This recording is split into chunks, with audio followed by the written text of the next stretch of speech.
The following is a Hoop Ball presentation.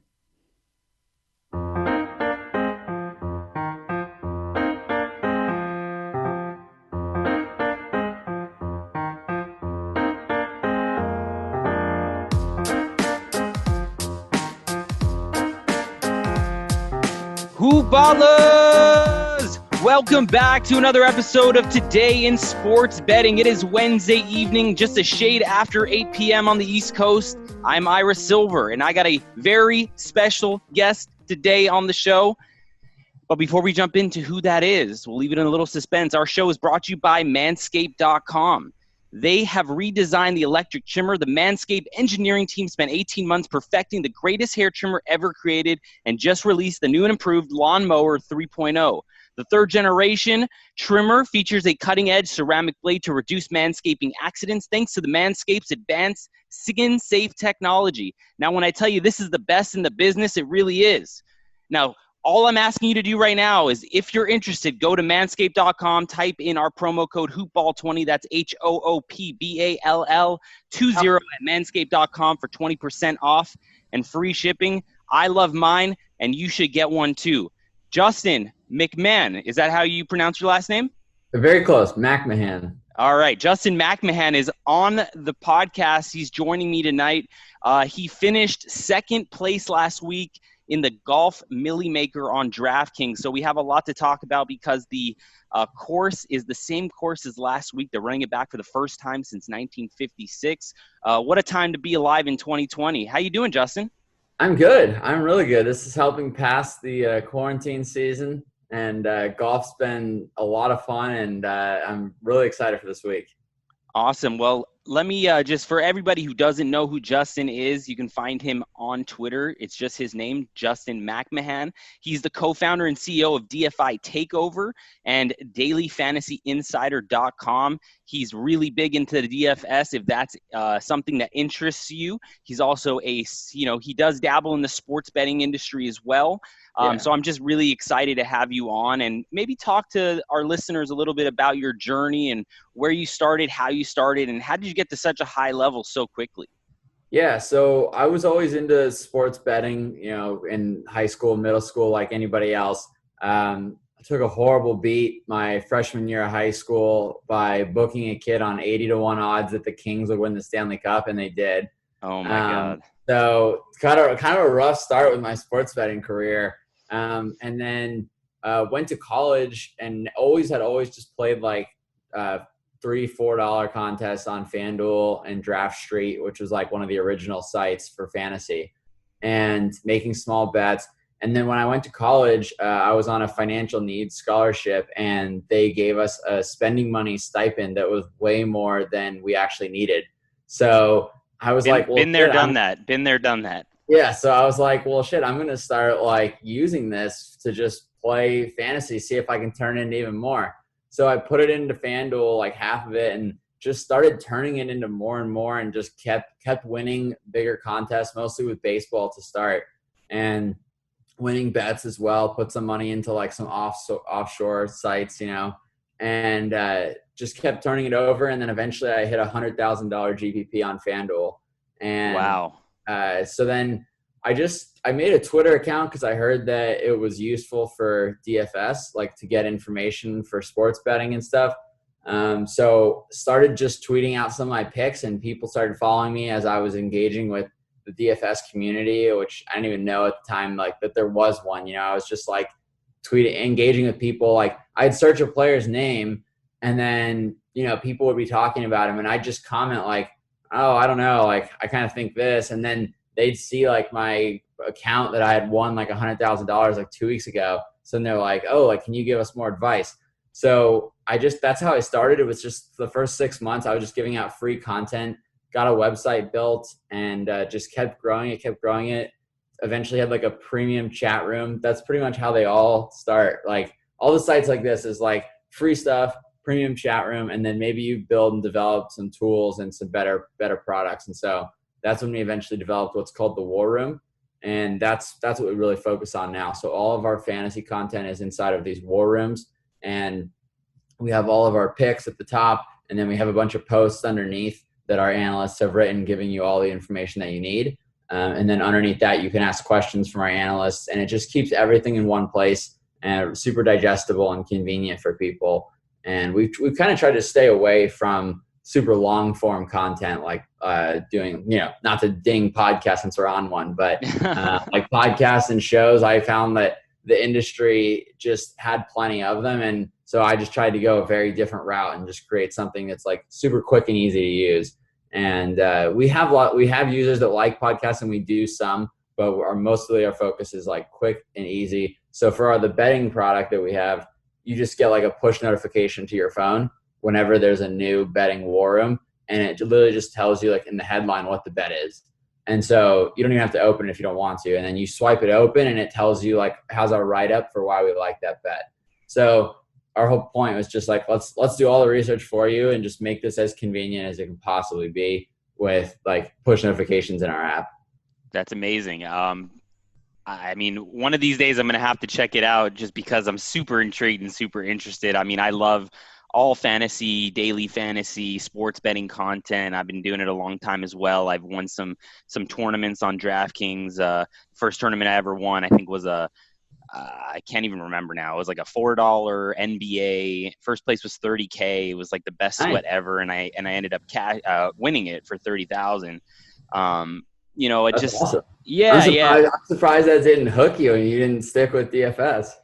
I'm just I just like putting the game on and just sweating the one game I'm like really heavy on, you know what I mean? But I dabble from time to time. I might have to, deposit some money this weekend and see if I can do well in the golf tournament here. But so speaking of DFS, before we get into maybe some of some betting or best bets for the golf tournament this weekend, why don't we talk about a little bit of like kind of overall DFS strategy? I know you kind of have to separate yourself from a lot of different people, right? You have your public bettors, so to speak, and you have your Sharpies, right? And I would consider you a sharp guy because obviously you've done quite well. But how do you kind of differentiate yourself from the other kind of sharp bettors who are out there and the other known DFS players? Do you have your own kind of system, or is every week different for you, or do you kind of just start at a certain point and then work your way down?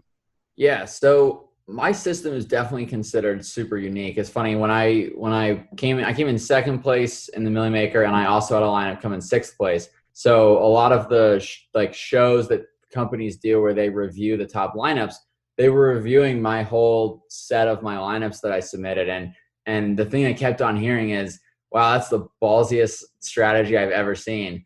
And, that's just how I play. I pretty much always go for first. And the way that the pay structure is set up on most DraftKings contests, if you're not going for first, you shouldn't play. Like it's, Absolutely. they're giving anywhere from 20 to 50% of the prize pool to first place. So, I'm not submitting lineups going for second. So, and I also don't want to, I always say this, I don't want to backdoor my way into a victory. I don't want to get lucky and win the lottery. There's 177,000 entries in the Millie Maker every week. I'm not trying to just get a lucky lottery ticket. So I pretty much go all in on the players that I think are going to do well. And usually most people will have like 30 to 40% of their favorite picks. I usually go with like 70 to 80%. And I'll submit 150 lineups with like 70 to 80% of 4 players. And then I'll have another few guys that are like 30 to 40. I have like the smallest player pool anybody uses for max entering. So I narrow it down to like 35 to 40 players. Typically people do like 75. So it's I'm not the person to teach somebody new how to play DFS if they are looking for kind of safe bankroll growth. But I think what's cool about your listeners is that they're probably used to all or nothing, because sports Absolutely. betting, like betting futures in golf, you're going to lose most of the time. Last week I had 5 bets going last week. I took Woodland top 5, Streelman top 5, Charlie Hoffman top 5, and then Morikawa outright to win and Gary Woodland outright to win. So I hit Morikawa and I hit Woodland top 5, but I just barely missed. Streelman finished like 7th, and I think so did Charlie Hoffman and Cantlay. I had all of them. So, wow. I basically got needled on all of them, but you can only pack so many people into the top 5. I mean, so I can't be, I was hoping that someone like a Chase Seifert might fall down and give me a forfeit one of those spots to one of my guys, but still a really profitable week hitting 2 of the picks. But I think that, your people listening to this, you should be familiar with going all in and losing and betting on golf. So I think my strategy might be good. We have our PGA War Room up right now for the contest this week, and I detail my whole strategy of like what website I use, how I set up all the settings. So if people want to do it like me, I encourage people to join me. I'm not holding anything back on how I do it. And I think my total win last week was almost 300 grand. And I'm not like just hogging it all to myself. I'm like, hey, if you want to play like me, I'm happy to teach you. Yeah, and that's the one thing that I've really noticed in your content, and that's kind of why I reached out to you, and we've been in touch for quite some time, is I do see that you really want to teach, and I feel like you want to give back to your community that you've built, and I really appreciate that, and speaking to your point of, the listeners going all in, I know I like to go all in. That's all I know, right? I came from being a poker player. I play poker tournaments. I don't play to come just to make the final table, right? I'm playing to win. I'm playing for the big prize money because, again, allocation is usually between, 25 to 35% of it's top heavy, right, at the top. So I totally get it. I'm sure most of my guys do too over here at Hoop Ball. So, you guys, you got to go follow Justin on Twitter and get involved here. Now, we spoke a little bit off air about this weekend's golf tournament, right? It's going to be at the same course for the first time since, I believe, 1956. And since you came in second last week on DraftKings, can you and obviously you won the outright winner, Morikawa, on your best bets last week, right? So where are you looking this weekend? Are you kind of employing the same strategy, or are other factors going to be different here? There's going to be a little bit of a more competitive field. What are you looking for this weekend in the PGA? Yeah, so our model for PGA is pretty effective, and this past week I think is probably the best that our model has ever performed. So we're stoked that we get the same course again. I mean, that couldn't ask for any better. We have to bump up driving accuracy, hitting fairways a little bit more. Got to bump up some shots out of the rough and have to bump up green speeds. But other than that, we're basically running back the same model that we ran last week. So that's pretty cool. I wish Charlie Hoffman was still in the field. I'm kind of bummed that he's not. We had him top 10 in our model last week, and he was less than 1% owned. Oh, wow. So, and I had 40% of him in my lineup. So that would have been nice to get again. But there's some good guys. There's a little less solid value this week than there was last week, but there's also the best picks are cheaper. And on DraftKings, in my opinion, the 2 best picks this week are Abraham Answer and Daniel Berger, and they're both under 9,000. So I don't need the salary that Charlie Hoffman let me save last week. If you do need it, I think you go right back to Max Homa. He missed the cut last week. He was right on the cut line. He was actually, when he came into the clubhouse, he was a 98% chance to make the cut, and it got all the way to -2 and chopped him off. So I was talking to him, he was saying that he feels really, really good about the course, missed a few putts that he really should have made. The greens were so slow. He was not expecting that. Greens are speeding. They're getting much faster this week. So he's feeling like he's going to play well. So I've got him in like quite a few of my lineups for value, but and maybe some long shot bets to win. Although I think his DFS value is better than his betting odds, but he's a good low option if you need it. I'm really going back to a lot of the same guys. I think Morikawa again is a really good pick, and people are just kind of ignoring him because they think it's a stronger field. And what I have found in the DFS industry over the last year is that everyone wants to target regression. Everybody wants to find the guy who's like, oh, he played like shit last week. Like, oh, he's going to do so good now. And, it's funny, the first 4 weeks of the NFL season last year, I said Will Fuller was getting higher and higher owned every single week after he was a bust weeks 1 through 4. And every week he would be higher owned the next week after being a bust. And I said, we just need to get the Will Fuller game out of the way, and then everybody will stop picking him. And then like one of the weeks 5, 6, 7, somewhere in there last year, he went for like 200 yards and like 3 touchdowns. I don't know if you remember that. Of course. Yeah. Crazy game. Right. And everyone's like, how is he so high owned? It's like he was every week. You just never noticed because he was at all those teams were the dead last in the leaderboard, so you didn't even notice. And so he finally goes nuts, and then the next week no one picks him again. And that's how it is. People are like, oh, it's so hard to have big games back to back. Well, it's just hard to have a big game in general. Your chances of having a big game are probably like 12%, which means, 88% of the time you're not going to have back-to-back big games whenever you just had one. So it's kind of confirmation bias there. I don't think there's any relevance to Morikawa just won. Now he's not going to win again. Like now there's some kind of added pressure. If anything, there's the least amount of pressure on him than everybody. He's the most recent guy who won. He's not feeling like he needs to go out and, do anything special. And also that's another thing that Homa said is this is the perfect course for Morikawa. No one should be surprised that he won. No one should be surprised if he wins again this week.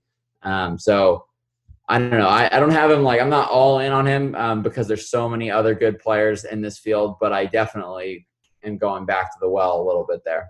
And it's funny that you mentioned Answer. It was one of those golfers that I circled here as one of my long shots to win the tournament. He's 50-1 right now.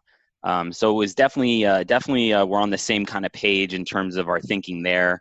Nice. I did want to ask you about a couple maybe long shots yourself. Are you eyeing anybody, other than maybe? And I also was mulling over the idea of Homa as well. I mean, he's a huge price to win outright, obviously, right? Right. But I think he's somewhere in the neighborhood of 125-1 or something. Yeah. But besides for those two guys, I have a small little future on Im. I was thinking Im and Answer as my kind of my long shots. Do you kind of have any other dark horses that maybe you're going to sprinkle a little bit of pizza money on to win? Yeah. So one guy that, it's funny, I actually thought I might get off of him next week after Sunday. Like he didn't have a great Sunday round, and he was one of our must-haves last week. So we were really high on him. And I just thought, everyone's going to probably go back to him. But of course, I momentarily forgot that anyone who does well the week before, everybody hates the next week. So Kevin Streelman is the guy that, depending on the site you're on, you can get 70-1, and he was in it to win. I mean, people forget that he was top 5 like all day Saturday and was working his way on Sunday, but just couldn't make a birdie. He put it to within 12 feet to 20 feet of the pin, like 10 out of 11 approach shots in a row, which isn't good enough. Like he missed all those putts, but it's like, he wasn't off. Like he wasn't like playing a bad round of golf. He just wasn't getting close enough and just wasn't hitting the putts. Just had a super mediocre day. He had 1 birdie, 1 bogey, just like very boring day on Sunday, but he played great overall. He was near the top of our model last week. He's top 15 and again this week, even with the stronger field. So he's a guy that, I don't know, what site are you using for lines? I can pull that up so I can I'm on mybookie.ag, but MyBookie or Bovada, any of them, really. Yeah. Because it depends. I mean, it depends on the site you use, because once they take a big bet on a guy, they drop his odds dramatically because they don't want to be over leveraged. Right. I'm seeing Streelman right now at 60-1. Okay. Yeah, that's pretty good. So I mean, that's not amazing, but I got him at 80-1 earlier. It's still good. I think I'd still sprinkle a little there. Any thoughts on Shane Lowry? I heard that weather could be a factor, and I feel like with the weather involved, he's like kind of the perfect guy that could really break through.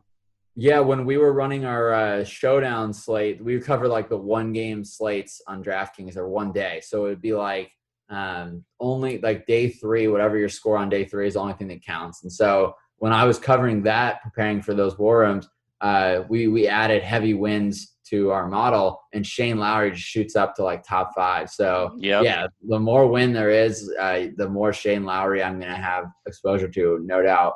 Another guy that's like, it's interesting in the DFS market, he's being treated like he's the same as Kevin Streelman. But on the betting market, he's not. It's Doc Redman. I'm seeing him at like plus 16550. Huge odds on Bookmaker. And yeah, I mean, I'm kind of surprised. I have some Doc in DFS, and he's the same price as Streelman, and I think he's going to be similarly owned, a little less, but similar. So kind of surprising that his odds to win are like 3 times worse than Streelman on a lot of sites. What do you have, Matt? On my bookie, it has him at 80 to 1. Oh, okay. So if you want to bet on Doc Redman, go to Bookmaker, because you're getting double that on. Yeah, you gotta shop around, guys. I mean, that's the name of the game, right? If you're betting on futures Absolutely. or sports, you always got to find the best line out there. Golf futures in general are just wildly different. I mean, yeah, you'll get a guy like more than double in this case, more than double the odds on this site compared to that one. So yeah, if you're gonna bet an outright, take the time to shop the line, because if you hit it and you could have had twice as much money, I mean, you're really gonna regret it. I'm trying to see what it is on Bovada. Bovada, he's 125 to 1. So yeah, wow, what huge difference between my bookie and Bovada there. Yeah, I'm gonna go ahead and right now I'm betting him for the max. It's the max you can risk is $302, but it pays out 50 grand. So I feel like that's worth firing at. You might as well, especially if you get to see his name up the top of the leaderboard on early Sunday morning or something, or late Saturday. That'd be great. Yeah, no doubt. Yeah, I'm gonna take that. Hey, if that hits, then I can thank this podcast for that. Yeah, then you'll have to come back on. Exactly. You'll owe me for a long time. No kidding. Yeah. So, I'm also. What do you have for Victor Hovland? I'm seeing plus 2562 on here, which is higher than I've seen him anywhere else. By the way, I love this guy. I love Hovland. Victor? Yeah, I love Hovland. So good. I think he's legit. I think like the growth that he's done in this time off, he said himself, it's one thing if you just notice a guy get better and you're wondering if it's just kind of a flash in the pan. But he said himself, coming back from the break, I worked on my short game. I worked on my around the green chipping, and it got a lot better. So right away, we were watching for that, and he is so much better. He's like top 20 in the field for strokes gained around the green since we came back from the break. And I don't know if you know specifically, but that was like his weak point. Like if our model that week didn't factor around the green very highly, he would be at the top. If it factored it, it would shoot him all the way down. He was that bad. He was like one of the worst players in the whole field at chipping onto the green. So that's a huge improvement in his game that I really like to see. What number do you have on Bookmaker? 2562.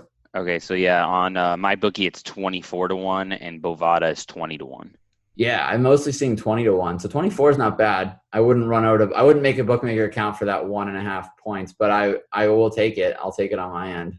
Yeah, no, I really like Hovland's game a lot, and he's definitely improved, and I'm excited to really see him grow even more, just as he gets older and things like that. But I had a player here that I was looking at. Okay, he is a known player, so not necessarily, we're not talking about dark horses anymore here in PGA, but wanted to know what your thoughts were on Jon Rahm. He's one of those guys that I feel like nobody's really been talking about him lately. Yeah. And I just want to get your overall thoughts on him, his game, and do you think he has a chance this weekend? Yeah, I do think he has a chance. He's somebody that a lot of our DFI analysts are picking. His odds just keep getting worse and worse, or better and better depending on how you look at it. Vegas is paying you less and less to bet on him. So the line movement does suggest that a lot of people like Jon Rahm. I'm not seeing him written up in a lot of articles, but then I keep seeing people in chat rooms and tweets saying, I think Jon Rahm is the play. So it's interesting. He's not necessarily popping in our model, in our stats, but he's there. He's in the top 20 for sure. He's just not really standing out, but so I don't know what to make of him. It's hard to say. He went super low on Sunday. I think people forget because Patrick Cantlay kind of overshadowed him with that low round that he shot. But Rahm was right behind him, and I know a lot of people are excited about him within our team. So I don't know what to make of him. What's your stance? It just comes back to one of those plays for me that I'm looking at, just because the last several weeks you've been hearing Bryson DeChambeau, Webb Simpson, Morikawa, Hovland, things like that, where and Webb Simpson, but you have Shoffley, you know what I mean? You're hearing those names, but you're all of a sudden, it's like, where's John Rahm? He's a very talented guy. And, obviously his odds aren't that great just because he's a good player, right? He's only 20 to 22 to 1, depending on what site I have up here. But he might be an interesting play here, maybe on a matchup basis or a DFS pick, things like that. I just feel like he might be super undervalued or super underowned this weekend in DFS. I don't know. I'm just making a total guess. I haven't been on DraftKings in a long time.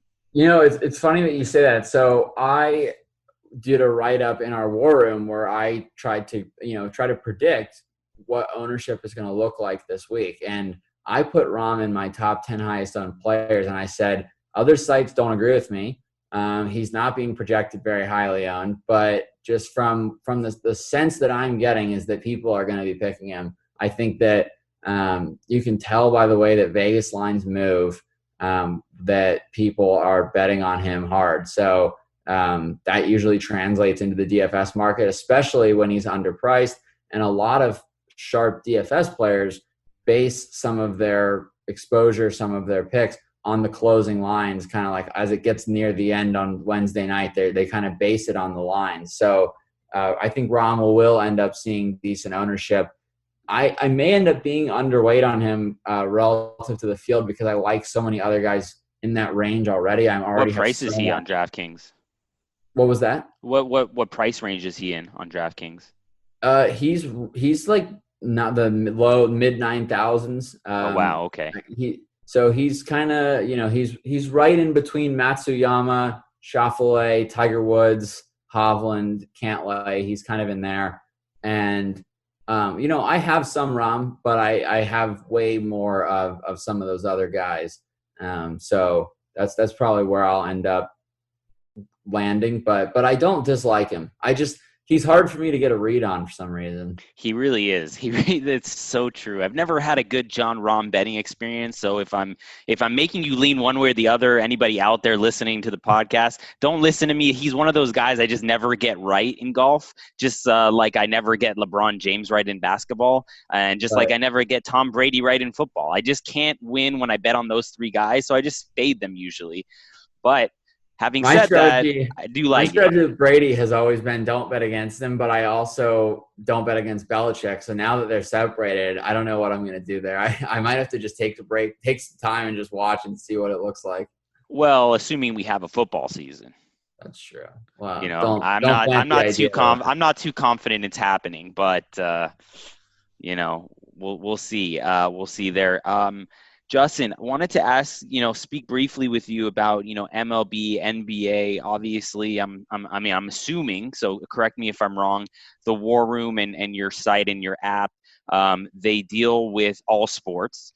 And are you excited for NBA and MLB to get going again?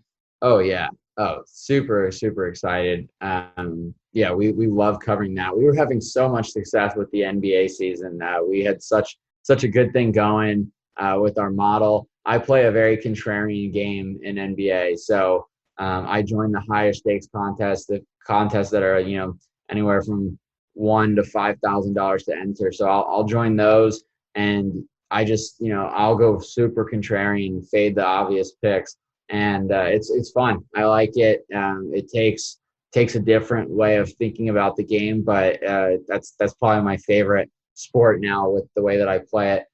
Baseball, you can also go super contrarian, and I do.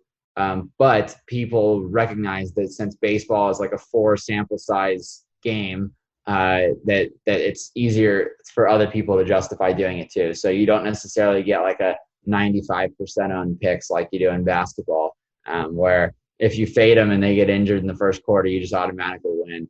Right. That's always nice. Right. It's like Anthony Davis. You never know when he's going to the locker room, Exactly, right? exactly. I have definitely faded Davis on some nights where he's 90% owned and he either gets hurt or gets in foul trouble or gets a cramp or I don't know. So yeah, he's made a glass. I feel for him, but it's I've been on the wrong side of it many times as well. Yeah, no, haven't we all? Haven't we all? Yeah. But yeah, man. Well, I just want to say thank you for joining. And anybody who just wants to hear my picks for KBO tonight, since I did pretty well last night, in my pizza parlay that I gave out on Twitter, I went 3 for 4. But if you got the right line, you went 3-0-1. A couple people messaged me that they got the right line and they won Nice. a 4-teamer. So that was nice. I was very heavy on the LG Twins and the Kia Tigers last night, and Kia made a comeback late in the game to win that game early this morning. I don't really love anything for tonight, guys. The lines are just so juicy, and you're just going to have to lay such a huge price with pretty much every team. But if I had to make one pick, I'd probably go back to the well with the LG Twins, and then my second most favorite would probably be the Kia Tigers again, going back to that well. But LG would probably be my favorite. But again, I mean, the lines are just getting out of control. Like Doosan's like a minus 500 favorite tonight. And you can't even bet on the run line minus 1.5. You got to lay, some places are making you lay minus 3.5, minus 4.5. It's crazy. So no real thoughts on KBO tonight. Just there's no value in my opinion. And really that's it. Unless you have something else you want to add before we get out of here, maybe tell the listeners where they can find you, how they can look for you, and how they can sign up. If they want to find me, great. I'm on Twitter, but if they just want our picks and our product, download the Daily Fantasy Insider app. That's what it's called in the App Store. You make a free account, we'll email you a code for a free month of access. So test it out for free for a month and let us know what you think. We're just trying to give people the opportunity to see that our content is really good. So we believe in our product and we have a really fun community, and it's not just about making money for us. We want sports betting to be fun and engaging, and so yeah, just come join us, and I think you'll have a good time. Well, you're a gentleman and a scholar giving away 30 days free, so that's fantastic, guys. You should definitely take Justin up on that offer. Take a look. As always, I'm at Ira Silver Magic. We are at Hoopball Gaming. This is a Hoopball presentation. That's hoop-ball.com, and go to manscaped.com. Get 20% off and free shipping for the Lawnmower 3.0. I might take that. I already have some stuff from them, but I might use your code. You make a free account on DFI, and I'll sign up for Manscaped. All right, Hoopball20 is the promo code. It's very simple, very easy. Justin, thank you so much for joining me, and hopefully we'll win some money with some of those insights that you gave us this evening, and we'll have to have you back on at some point. Sounds good. Thanks, Ira. Thank you. Bye-bye.